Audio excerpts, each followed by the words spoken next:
ikindi naco Bface ngira ndakwaka ijambo kuko amasezerano yo nkerebutse yagira gorane.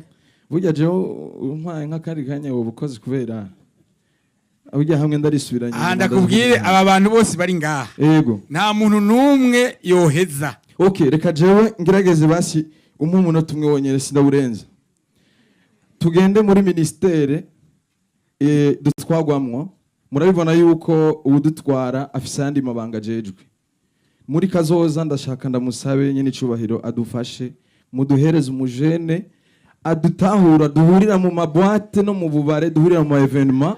Urumva niwe wenyene azomenya ingorane mutima yagize canke vishu yagize, kubera ko mudahurira muri ajya ma soirée mudahurira muhehe uzogenda umubazi uti umubwire ngo nitwa Bface acha kubaza ngo Bface ni komine yahe. Ariko iyo wabibwiye umuntu muhurira ahantu hatandukanye aratahura, arazi ivyo dukeneye, arazi umuziki ngene umeze. Rero jewe kubera ko wampaye umwanya mutoya, reka ngeze ngaha ndamushimire ku mwanya yaduhaye, ariko ngire ko ndamusaba umubonano w'abaririmbyi gusa. Mwebwe muri ngaha kubera ibibazo mwamuremereje ni byinshi sana, ivyo wanje ntaza kubiha umwanya, umviriza sindaheza rindira gatoya. Urumva ejo ivyiyumviro jewe nashikirije sivyo Fizo yoshikiriza, sivyo Kidumu yoshikiriza, ariko nkamwe duha umwanya. Muramaze kubona abaperezida benshi mu bihugu bitandukanye barahakaryo abarimvyi bakicarana kugira ngo duteze imbere ururimi rwacu. Ejo ni ndirimbo yanje niyavuma muri Jamaica canke muri Brazil bazovuga ati abarimvyi bava mu Burundi. So rero mudushigikire ndasavye, hama kandi dushimire Paege yadukoranije hano. Nabone ngende ndabavuniye akagohe hagize umuririmbyi abitura, ntimuze muriha akaryo aborozi n'abarimyi n'abaririmbyi barafise ico bakora. Nukuvuga yuko turafise intererano ikomeye cyane, umuziki nikomeye. Murakoze. Ariko navyo namaze ntaco nzobibandanya mu ndirimbo.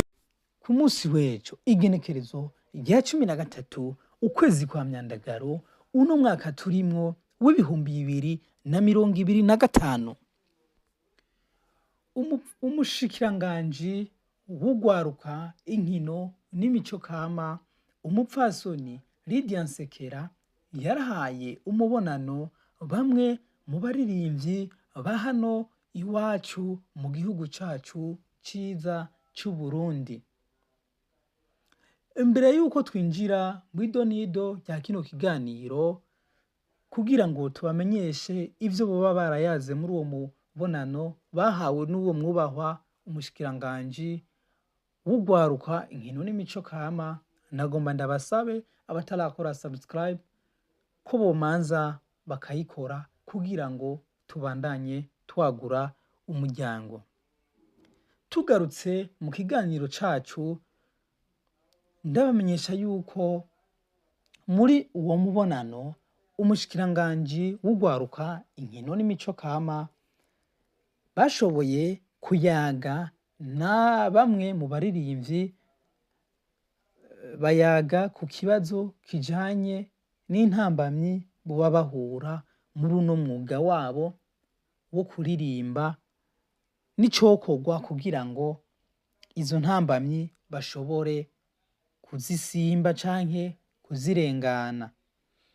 Ndabamenyesha yuko bamwe mu baririmbyi bari bitavye uwo mubonano, aho turashobora kuvuga nka Masterland, Kiriku, Double J, Bface on the floor na Kadikey asanzwe yandika canke akunda yandikira abandi baririmbyi indirimbo. Dusubiye inyuma, umuririmbyi Bface on the floor igihe yahabwa akaryo ko kugira ico ashikirije umukuru w'igihugu mu birori vyari vyateguwe na Paege,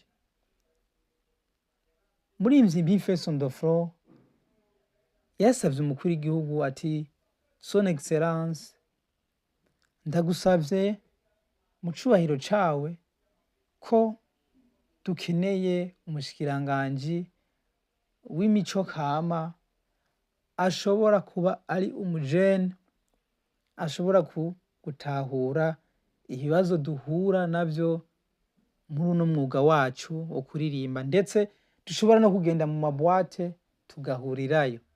Ati ndagusavye mu cubahiro cawe Son Excellence Monsieur le Président de la République du Burundi, unyemereye kino gisabo muri kazoza uzoduhe uwo mushikiranganje ashobora kudutahura ivyo dukora. Ni igiki mubona coba kigiye kuranguka inyuma y'uyu mubonano? Reka tubirindire, ntimurambirwe kubandanya mukurikirana ino shene yacu y'Ikirere Media.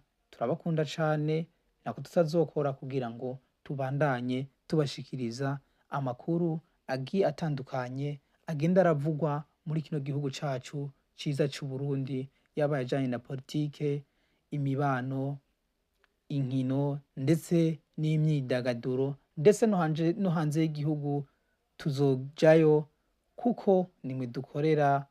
Murakoze cane, mugire aho muba mwubahwa, mugire aho muba mwubahwe, mugire amahoro.